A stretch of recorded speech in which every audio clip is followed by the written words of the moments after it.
Hello student, कैसे हो? आशा करता हूँ अच्छे होंगे, बेहतर होंगे। कैटो साइंस प्रोग्राम सभी स्टूडेंट्स का तहे दिल से स्वागत है। जैसे हम बात करेंगे आरएस जो मेंस की एग्ज़ाम होती है उसमें हमको क्वेश्चन पूछे जाते हैं, लेकिन कभी भी हमें किसी भी आंसर का, चाहे वो नकारात्मक की आलोचना पूछे या सीमाएँ पूछे, तो उस क्वेश्चन को अगर पूछता है फिर भी हमें सकारात्मक भाव से उसका आंसर देने की कोशिश में रहना है। लेकिन हम ये देखते हैं यार, अगर मान लो कभी जो कक्षा 10 होती है या 12वीं होती है तो उसमें निबंध लिखते तो उसकी प्रभावशाली एक होशियार बच्चा होता है। वो होशियार इसलिए नहीं होता कि वो ज़्यादा पढ़ता है, होशियार इसलिए होता है कि वो अपने आप को पॉजिटिव रखता है। तो आपको ये देखना कि हमें क्या क्या लिखना चाहिए और क्या शब्द त्यागना चाहिए। पहले तो वो शब्द जो जीवन में भी आपको काम में लेना चाहिए। एक तो कभी भी परंतु शब्द का प्रयोग करो तो सोच समझ के करना। परंतु शब्द का ये नकारात्मक भाव की शब्द है, नकारात्मक भाव के शब्द है ना। ये इंसान में जो आपकी एग्जाम की क्वेश्चन की होती है कॉपी, उसमें अगर परंतु शब्द आपने काम में लिया तो वो किस प्रकार से लिया है, और एग्जाम में परंतु पे उसका माथा खराब हो जाता है एक तरह से, यानी वो नेगेटिव विचार आते हैं आपके प्रति। एक तू शब्द का प्रयोग मत करना। व्यवहार में भी इस और वैसे तू शब्द का प्रयोग नहीं करना चाहिए। एक किंतु, परंतु, तू, किंतु, है ना। ठीक है। एक तो क्यों वो तो, है ना, ऐसा। तो इस प्रकार से एक लेकिन शब्द, एक दो तीन चार एक पाँच, ये ऐसे शब्द हैं। ये नकारात्मक भाव से अगर आपको किसी की आलोचना करनी है तो इन शब्दों का प्रयोग सबसे ज़्यादा होता है। आलोचनात्मक शब्द बोल सकते हैं, आलोचनात्मक शब्द बोल सकते हैं। इन शब्दों को कभी परंतु, किंतु, तू, तो, क्यों वो तो, है ना, ऐसे लेकिन, है ना, इस प्रकार के शब्द को कभी भी जीवन में आप काम में नहीं लेना अगर आपको आगे बढ़ना है तो। अब इनके आधार पे हम कौन से शब्द लें, या तो या शब्द का उपयोग करें, या मेरे अनुसार अगर आप राय मानो तो या ऐसा हो सकता था, या ऐसा कर सकते थे हम दोनों मिलके, है ना। या तो या शब्द का उपयोग करो या और शब्द का उपयोग करो, और हम इस प्रकार से मिलके इस काम को इस प्रकार से कर सकते थे या इस प्रकार से लिख सकते थे।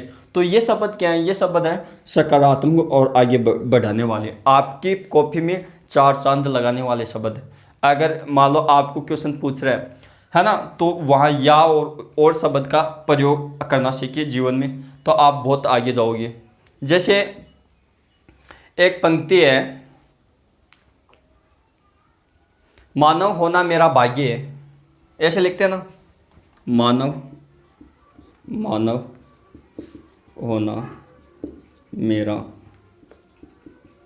भाग्य है, मानव होना मेरा भाग्य है, ठीक है ना। और या और शब्द का उपयोग ले रहा हूँ, और, ठीक है, और, है ना। आगे क्या लिखूँ वो देखो, मानव होना मेरा भाग्य है, और, है ना, और केटू सर मोटिवेशनल स्पीकर बनना मेरा सौभाग्य है, बनना मेरा सौभाग्य है।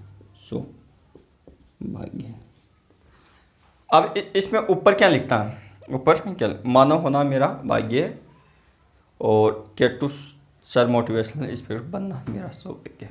मान लो ये वाक्य हमने बनाया, तो इस पे अगर मैं और की जगह तो केटू मोटिवेशनल स्पीकर होना मेरा सौभाग्य, तो ये लेकिन, है ना, इस प्रकार, तो, किंतु, केटू मोटिवेशनल स्पीकर, तो ये नकारात्मक, तू, परंतु केट, है ना। तो इस प्रकार के वर्ड से हमारा क्या वाक्य में नेगेटिव विचार जाते हैं। तो इस प्रकार के शब्द ना तो आपको व्यवहार में उपयोग में लेना है, ना आपको उसमें उपयोग लेना। तो ये शब्द आपके जीवन में सदैव ही अपनाना चाहिए। और एक है, जैसे कभी भी ऐसा मत देखना अपने जीवन में कि हमारे अगर जीवन में प्रभाव पड़ता है तो वो बुक्स का पड़ता है। याद रखना, अगर हिंदुस्तान में अगर बुक्स का प्रभाव पड़ता है तो हर इंसान अच्छा होता है, समाज भी अच्छे एक दूसरे की मदद करता है। लेकिन सबसे ज़्यादा प्रभाव आपके व्यक्तित्व का पड़ता है, आपकी आदतों का पड़ता है। यानी आपकी आदत ही आपका फ्यूचर होती है। तो सदैव ही अपनी आदतों पे ध्यान दें कि हम कौन सी आदत बनाएं, कौन सी आदत अच्छी है, कौन सी नहीं है। आपकी आप जो बोल रहे हो, अगर मैं बोल रहा हूँ, वो ये नहीं वो मेरे विचार बोल रहे हैं, मेरे माइंड में क्या है वो बोल रहे हैं। जो सत्य बोला जाता है उसको सोच समझ के नहीं बोला जाता है, और जो असत्य और झूठ कपट बोला जाता है उसको सोच समझ और संचयात्मक रूप पे बोला जाता है। आप कभी भी मार्केट में जाते हो या कहीं पे भी जाते हो तो आपकी बॉडी लैंग्वेज बड़े लोग जाना जाते हैं कि वो आपकी बॉडी लैंग्वेज से आपको पहचान जाते हैं कि इसमें संचय है कि नहीं, क्योंकि आपकी जो बॉडी लैंग्वेज है वो आपकी भाषा बोलते हैं। जैसे आपने पढ़ा होगा,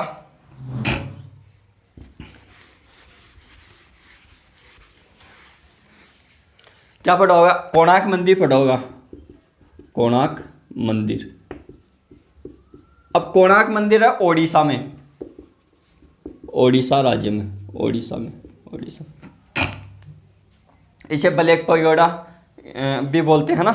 तो इसके बारे में रविंद्रनाथ टैगोर ने क्या कहा था? रविंद्रनाथ टैगोर,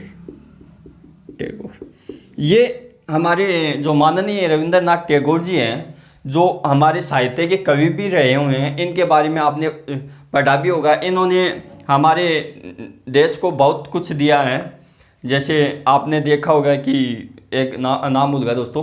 तो इन जो रविंद्रनाथ टैगोर ने जो कोणार्क मंदिर ब्लैक पैगोडा के नाम से जानती, इसको ओडिशा में देखा तो इसकी जो पत्थरों की डिजाइन को देखकर ये बोलते हैं कि एकमात्र हिंदुस्तान का वो मंदिर है ब्लैक पैगोडा या कोणार्क मंदिर जो मानव की भाषा को भी पीछे छोड़ देता है। यानी पत्थरों की डिजाइन,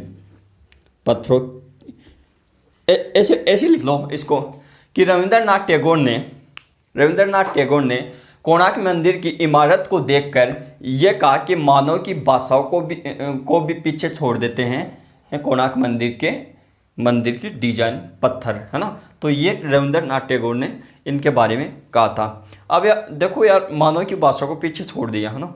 वो इतना बड़ा रहस्य क्यों बताया? वो देखो यार, रविंद्रनाथ टैगोर जी अच्छे इंसान थे, वो तो आप भी पढ़ते हो। लेकिन इसके बारे में देखो यार, कितना सोच समझ के बोला होगा बंदे ने, है ना। तो ये इनके बारे में बोला। तो आपको कथनात्मक क्वेश्चन अगर इस प्रकार से बोले कि पत्थरों की इमारत मानव की भाषाओं को भी पीछे छोड़ देती है, यह कथन किसने कहा? तब तो रविंद्रनाथ टैगोर करना किस मंदिर के बारे में कहा? ये ब्लैक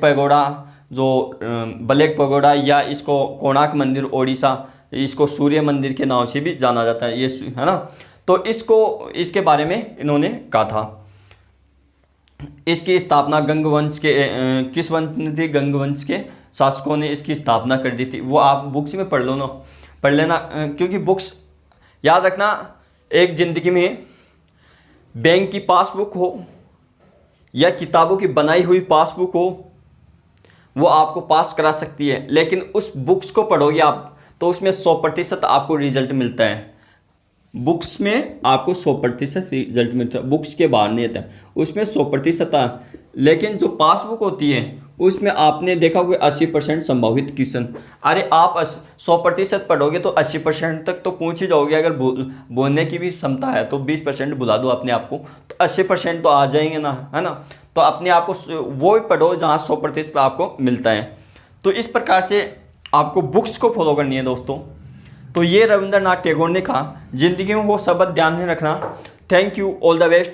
आज भी बोल रहा हूँ, केटो साइंस परिवार को तभी आप सब्सक्राइब करें ताकि आपका ज्ञान बढ़े, आप आगे बढ़े।